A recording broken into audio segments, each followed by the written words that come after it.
Okay kids, it's time to talk about states of matter. You know your states of matter, don't you?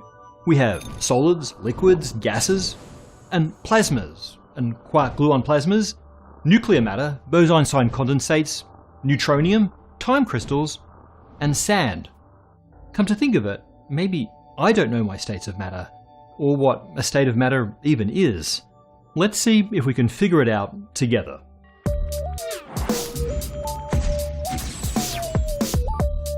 You know what a state of matter is. There's solids, there's liquids, there's gases, different states that the same element or molecule can occupy based on the strength of their chemical bonds.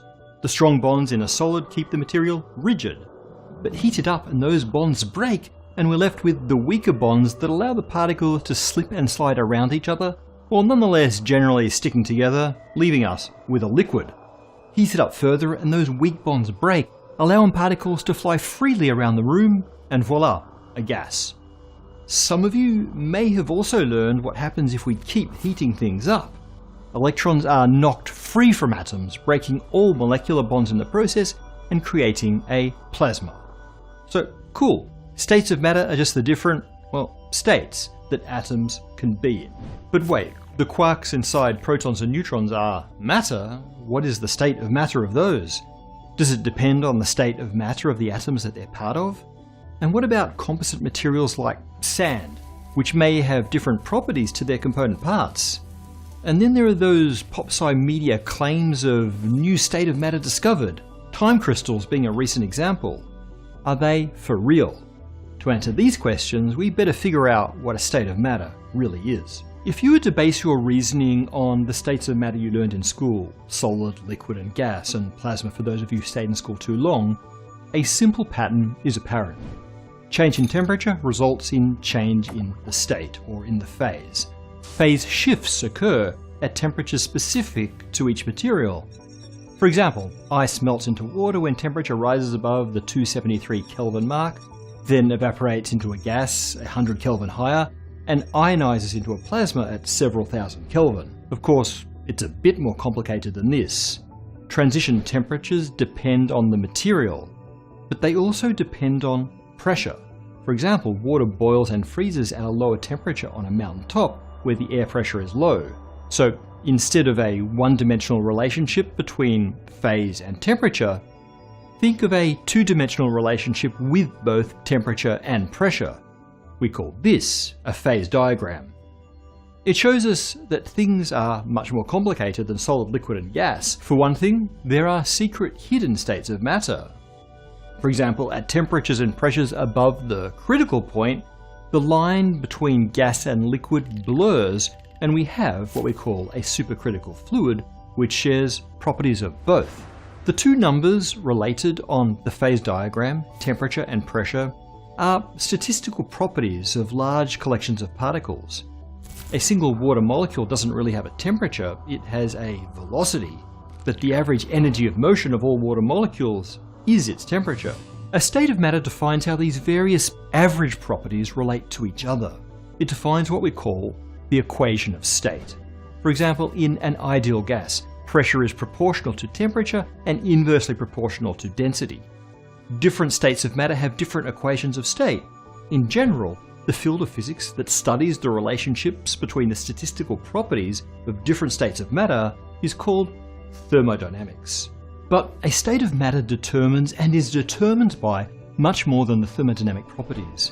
Subjective qualities, like say the wetness of water, is an emergent property of that state of matter, not one possessed by the component H2O molecules. And it's typically the non-thermodynamic properties that formally distinguish one state from another. For example, solids are rigid, having effectively infinite viscosity. Liquids are viscous and are incompressible.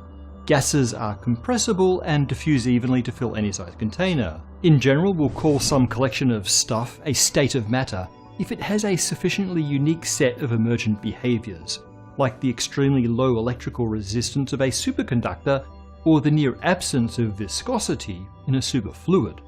Okay, so a state of matter is an emergent behaviour due to the interactions between components under particular conditions. So does that mean we can make different states of matter from things other than atoms? It does. let's start our search for some new states of matter by exploring in the direction that we started. What happens if we, say, increase the temperature of a plasma? A plasma still consists of composite particles. Well, the electrons are elementary, but the atomic nuclei are little bundles of nucleons, protons and neutrons. Even in a hydrogen plasma, the lone protons are bundles of quarks. And just as we tore apart the atom when we made our plasma, if we crank the temperature up high enough, we can destroy nucleons.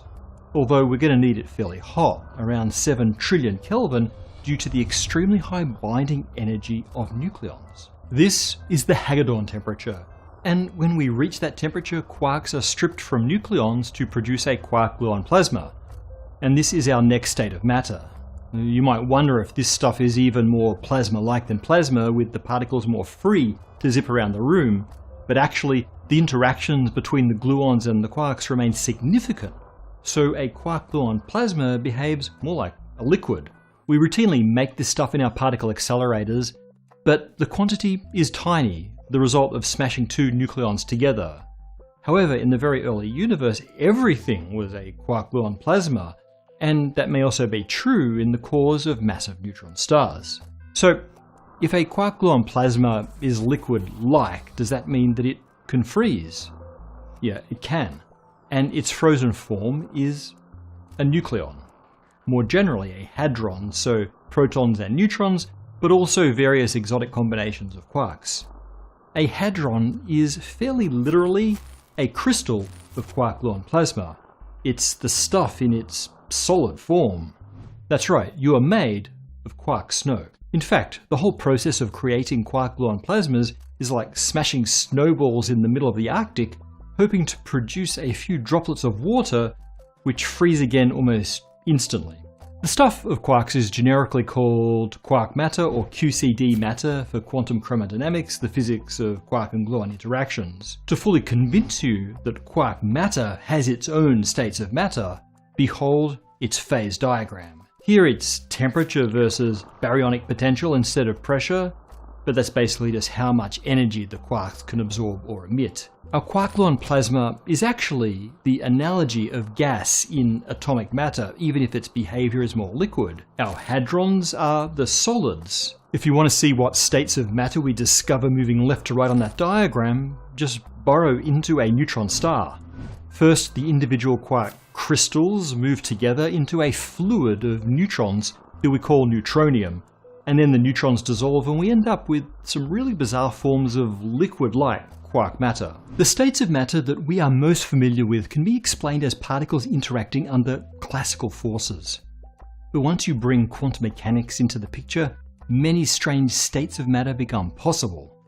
For example, in degenerate matter like neutronium or Bose-Einstein condensates, all quantum states are occupied, leading to some surprising and useful emergent properties like superconductivity and superfluidity. Time crystals are the latest and perhaps weirdest quantum state of matter.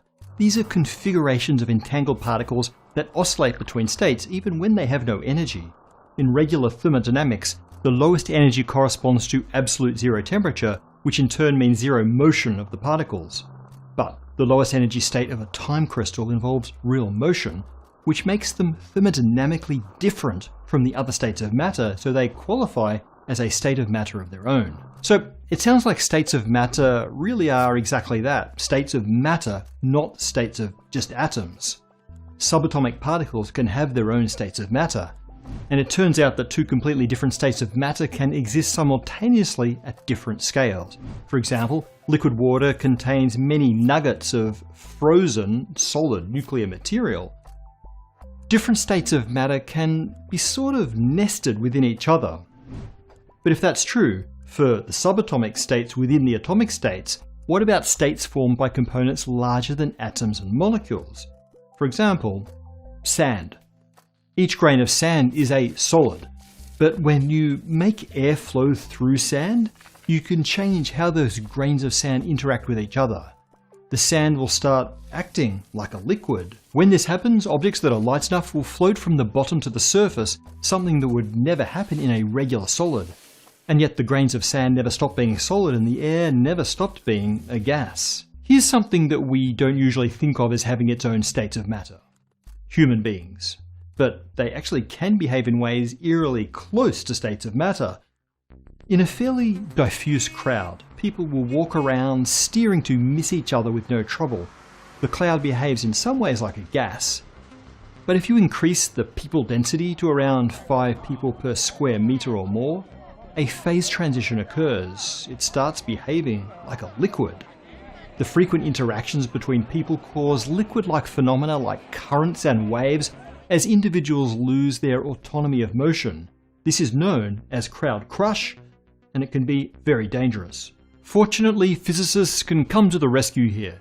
Using what we know about gases and liquids, about thermodynamics, it's possible to spot an impending crowd crush and avoid it by changing the thermodynamic properties of the crowd, namely, lower the density when you see that it's approaching a phase transition. And it doesn't stop with people. Astrophysicists routinely model galaxies as a sort of fluid of stars, where the interactions are not electromagnetic but gravitational. That's right, galaxies are like fluids of stars, which themselves are made of plasmas of hydrogen, which in turn are made of frozen nuggets of quark matter. So, if sand and crowds and galaxies exhibit behaviours that resemble states of matter, are these really actual states of matter? Well, not technically, but that's really just a matter of convention.